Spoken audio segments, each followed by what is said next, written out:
Borthakur IAS Academy. Prostuti aru adhyayoner nirbhorjogyo thikona. Borthakur IAS Academy. Hello everyone, welcome to the Hindu analysis for 29th July 2021. Let us begin with the first article. Democratic values bind India-US, says Milken. Now, US Secretary of State is on an official state visit to India. This is the second high-level meet after Defense Secretary Lloyd's visit last month or a few months back. And this is in line or in preparation for an official state visit from President Biden or Vice President Kamala Harris herself. Now again, this is a tradition that has been going on since long, where the Secretary of State visits India because India is an important ally and a partner, regional partner and a global partner for America in the current world. Now, the two sides are discussed on the backdrop of the concerning situation in Afghanistan, the rising cases or resurgence of COVID-19 in and around in India and around the world, and also China's actions or unilateral actions in terms of the Indo-Pacific region and in terms of the South China Sea. Now, the two sides, according to the joint statement, discussed cooperation on a wide range of issues, including Afghanistan, countering COVID-19, the Indo-Pacific strategy, and the Quad. Now, there has been a significant announcement in terms of Quad or reiterating of the Quad's stance that Quad is not a military grouping. Now, the idea behind Quad was to counter or contain China's unilateral aggression or growth in the region and trying to change the status quo in the region. Now, though that is not the official manifesto of Quad, but we know one of the primary reasons that America, US, Japan and Australia joined together and formed Quad was to counter threats emanating out of China. Now again, this is a state visit where multiple issues in relation to world affairs, regional affairs and domestic affairs were discussed. And again, US stands that India is an ally, India is a global ally to America. India and US share common interests in terms of both democracy, pluralism and human rights and fundamental freedoms. Now that is one aspect of it, and we can assume that this is a precursor for an official state visit from either Vice President Kamala Harris in the future or President Biden himself once the US kinds of wins its war against COVID-19 and India also achieves its goals in terms of vaccination. Now, one thing that wasn't discussed or wasn't publicized was the vaccination donation from US through COVAX to India. But that means America announced that through US aid, they are going to donate or contribute $25 million to India's fight against COVID-19. And we don't know what that would entail in terms of would there be vaccines that they would share or anything like that. Those modalities are to be worked out as of now. Again, as far as the Chinese aggression is concerned, we don't know much about it, but nothing cannot be said as to what went behind those doors apart from what we have from the joint statement. Now again, moving on to the next article, no immunity for acts of vandalism, Supreme Court. Now in 2015, certain elected representatives of the Left Democratic Front in Kerala were accused of vandalism and wanton destruction of public property on the assembly floor. The supposed event took place, or the supposed vandalism event took place on assembly floor during a budget speech in 2015. Now, according to the rule of law, proceedings charges were initiated against the members who were accused of, or leaders who were accused of vandalism and destruction of public property on the assembly floor, not even outside of the assembly, on the assembly floor itself. Now, the Kerala government filed a plea in the Supreme Court stating that these representatives are expressing their freedom of speech and they were acting well within their proceedings of the assembly itself. And the Supreme Court of India found that statement to be not in line with the standards that are set for the others. Now the Supreme Court has indicated that acts of vandalism cannot be said to be manifestations of freedom of speech. You cannot go outside your house, damage public property and say that you are expressing or you are using your freedom of speech, your fundamental right, you are implementing your fundamental right, and also termed and these acts of vandalism or wanton destruction of public property cannot be termed as proceedings of the assembly. Now, it was not the intention of the drafters of the Constitution to extend the interpretation of freedom of speech to include criminal acts by placing them under a veil of protest. Now, again, you cannot say that you go out, you say that you are protesting and you cause damage to public property, and you cannot say that you are using or you are implementing or you are enjoying your freedom of speech. That is what the Supreme Court essentially says. You cannot cause vandalism, you cannot damage property, you can wantonly destruct property, public property in specific, and say that you are doing nothing but you are protesting something and you are expressing your freedom of speech. That is not right. That is what the Supreme Court of India is saying. Now again, a bench of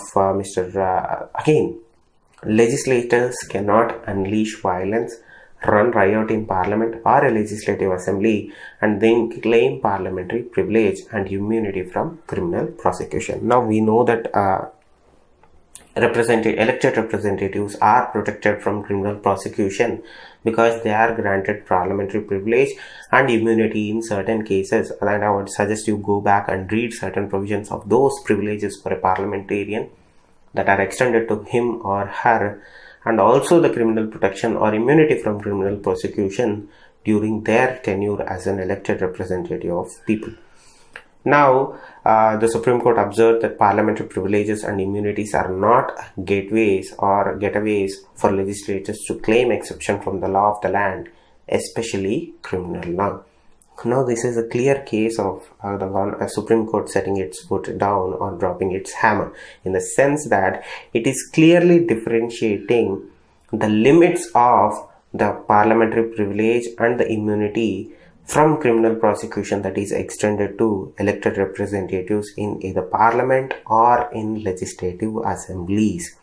So it is clearly distincting criminal prosecution and immunity given from other kinds of prosecution apart from and that are not in criminal in nature. Now this is again a positive step towards clearly setting boundaries or limits as to what are the privileges and what is the immunity that is extended to these elected representatives, and this would certainly help and in the future to prevent such things from happening again, and also ensure that whoever used certain exceptions in the past may no longer use similar exceptions to escape any kinds of punishment that are to be dealt out. Again, this is in regards to a situation in 2015 where certain members were found to be causing wanton destruction to public property on the house of the parliament, on the assembly floor in Kerala.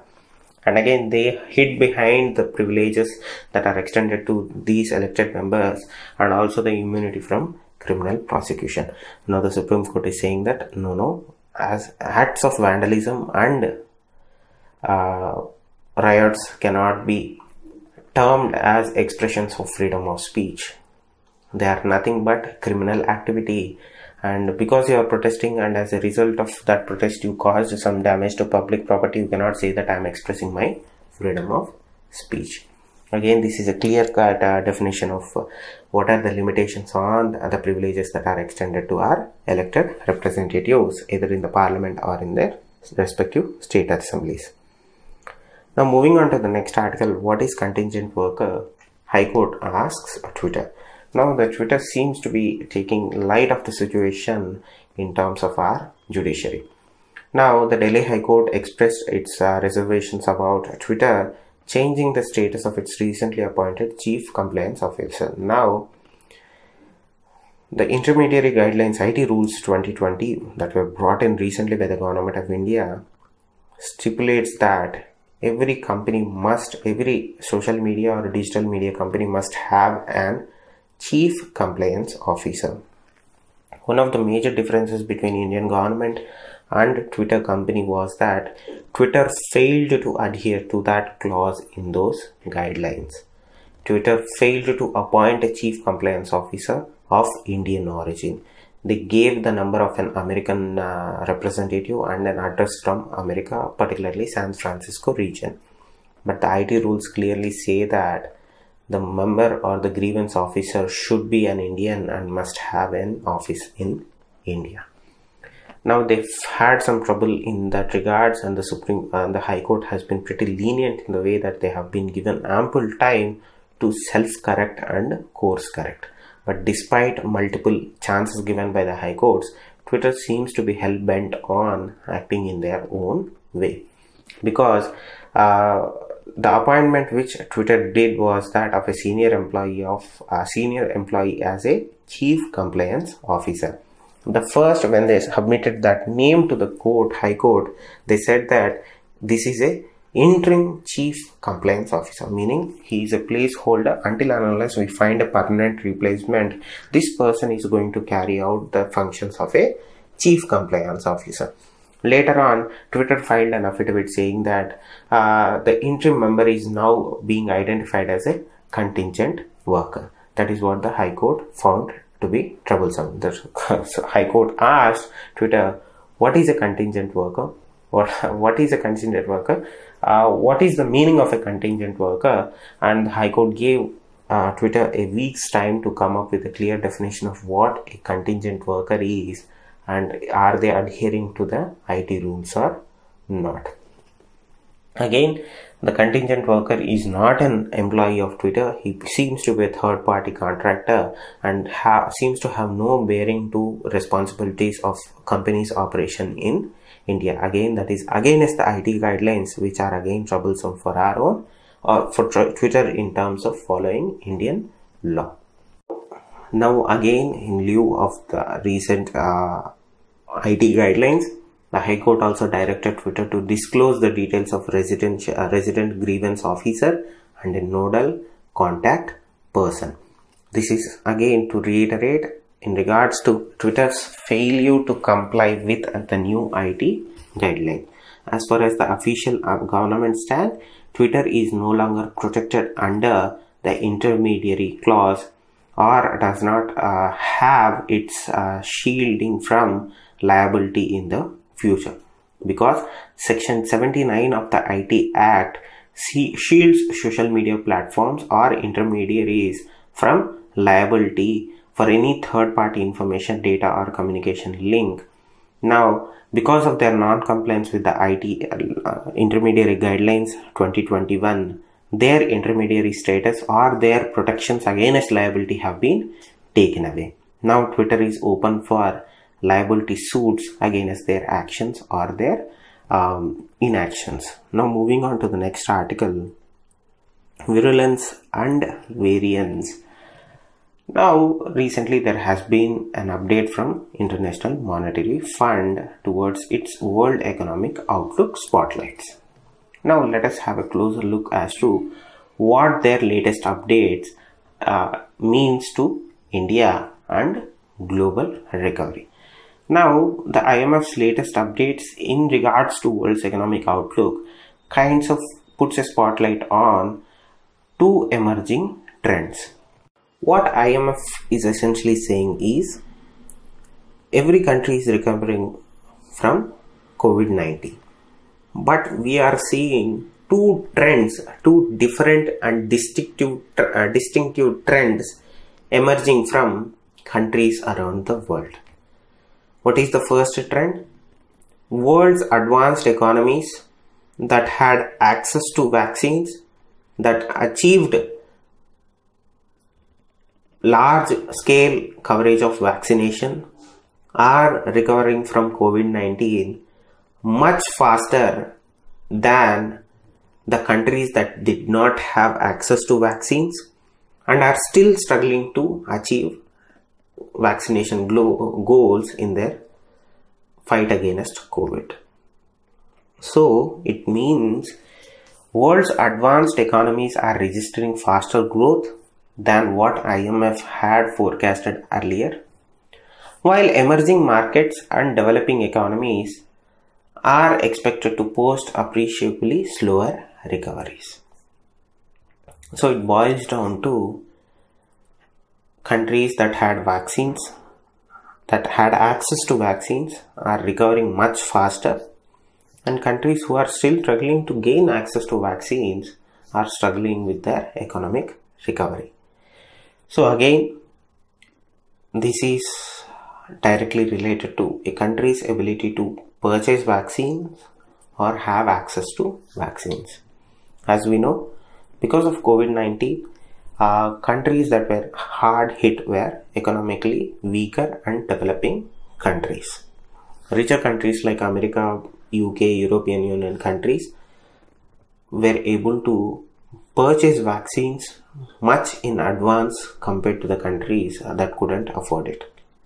So to conclude or to simplify the entire article, the countries that had vaccines are recovering much faster than compared to the countries that did not have access to vaccines. Let us look at India itself. India is seen as the largest drag with the funding or with IMF cutting its growth forecast for South Asia's largest economy by 3% points. The IMF cut down our growth forecast to 9.5%. They said that the impact or the severity of the second wave of COVID and the expected slow recovery in confidence are the reasons for its downgrade. Now, India has inflation right now. There is a threat of inflation looming over our heads.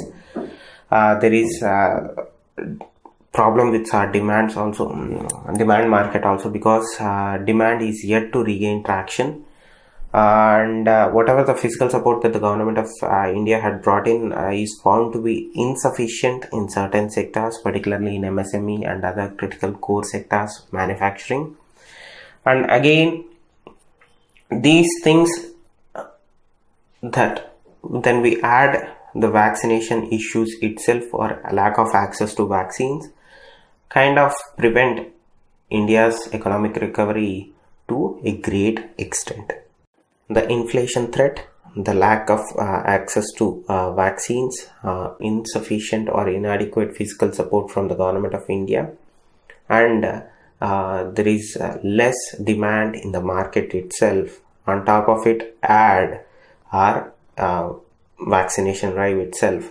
These four factors and multiple other factors, but primarily these four factors, are preventing India's economic recovery in a positive trend. We are recovering, but it is not at levels that will have an impact on overall economic health of our country. Now, moving on to the next article, China's foreign ministry hosts Taliban, calls it a pivotal force. Now, China and Afghanistan do share a border, not the area that is occupied by Pakistan. They actually share an border. Now, from the perspective of China, Taliban is also a threat to their internal security in the Xinjiang region. Now, there is an East Turkmenistan Islamic movement that is taking place in Xinjiang. That is the movement that China cites whenever we talk about the oppression of Uyghur Muslims in China, particularly Xinjiang region. Now, Taliban is making its own movements. Taliban is making its own gains in Afghanistan in terms of its engagement with Taliban. China has officially held or hosted a 9-member Taliban delegation amid the recent developments in Afghanistan. Now, the agenda of the meeting seems to be that China will recognize Taliban as an official entity in Afghanistan's future.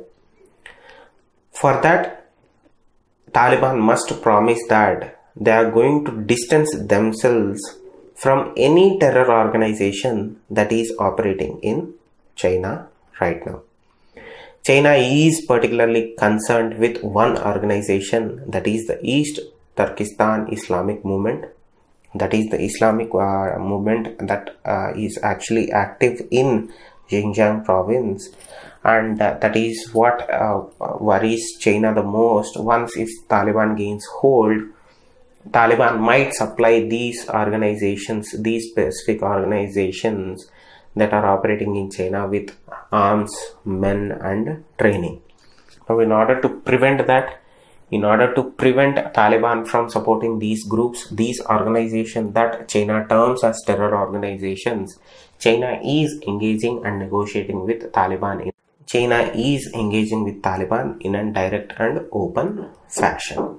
Now China has hoped that Taliban would resolutely and effectively combat the East Turkestan Islamic movement. Again, China is asking, please don't support the movement that is happening in China in Xinjiang province. Its part, Taliban has said that we will not allow any force to use Afghan territory to do anything harmful to China. They are also wary of Chinese action. They are also worried if China gets involved, things are going to get ugly for them. So that is why they are also trying to be very amicable with the Chinese. Even the foreign representative of, or the foreign minister of Taliban in Afghanistan, when a BBC reporter asked what is your stance on the Muslim prosecution or the Uyghur Muslim population being prosecuted in Xinjiang region of China, the Taliban minister himself, the unofficial Taliban minister himself has said that is their internal matter and we are not going to comment on their internal matter. See, this is an interesting dichotomy, right? They need Chinese support in order to sustain their fight in Afghanistan. They need Chinese support because if they are good with China, China will supply money, arms, ammunition and whatnot to Pakistan army, and Pakistan army will directly send those things to Taliban that are fighting in Afghanistan.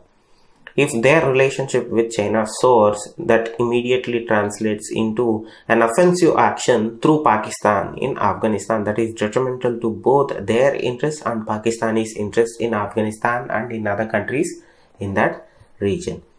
Now let us look at the border issue. As I was saying, they do share a small patch of border with China, and China, this border what worries China. They are afraid that using this border they are going to essentially supply arms and ammunition to any organization that is willing to wage war against China and kind of revolt against Chinese actions in the Xinjiang region. That is what the Chinese government is trying to avoid. That is why Chinese government is engaging with Taliban directly. Now, if you look at the statement, the foreign minister of China has described the Taliban group as a pivotal military and political force. Again, look at that language. They are saying that Taliban has to draw a line between the group and terror organizations that China thinks are waging war against China in Xinjiang province. Again, they are shoring up their own interests. Chinese are shoring up their own interests. Even the Taliban, as I repeatedly been saying, they will not allow any force to use Afghan territory to do anything harmful to China. We have to see how this will translate in the future, because this is an interesting development nonetheless, but we have to wait and see what Taliban holds for China in the long term. Remember, a faction of Taliban that operates in Pakistan has been targeting Chinese contractors in Pakistan working on CPEC. Recently there was an attack on a convoy, and as of yesterday there was an attack on a group of engineers that were traveling from one place to the other place in regards to CPEC. We have to again wait and see what will this result in. Now moving on to the next article, Russia to boost Tajik army with weapons. Now Russia has promised its Central Asian ally Tajikistan with military grade weapons, equipment and training amid the deteriorating situation in its neighborhood, that is Afghanistan. In order to bolster its army, Russia, Tajikistan and Uzbekistan will hold a trilateral military exercise next week near Tajikistan border that happens to be with Afghanistan. Now, as far as the ground situation is concerned, militants, that is Taliban, last month seized control of Afghanistan's main border crossing with Tajikistan. As a result of it, Tajikistan has reoriented its troops and moved its troops from one border area to borders adjacent to Afghanistan to bolster their own border and prevent any further infiltrations from happening into their territory. They are well aware how Taliban operates. That is why they are trying to protect and shore up their defenses. And Russia has promised that they will help Tajikistan in arming and protecting, defending and protecting themselves. As far as the one thing that many people don't talk about is the increasing number of refugees from Afghanistan into other countries. During the first offensive of American troops on Taliban, there was a huge refugee crisis brewing in Afghanistan. Now again we are seeing a second refugee crisis that is happening in Afghanistan. On its part, the Tajikistan said that they are ready to accept 1 lakh refugees from Afghanistan. Remember, this is not the first time that refugees are fleeing, or citizens of Afghanistan are fleeing their country. This is the second time, and majority of the refugees end up in either Iran or in Tajikistan or Uzbekistan, but not in Pakistan. Pakistan also has or will experience a huge influx of refugees, but there is a certain issue in that regard also. Thank you. Stay safe. Namaste. Borthakur IAS Academy.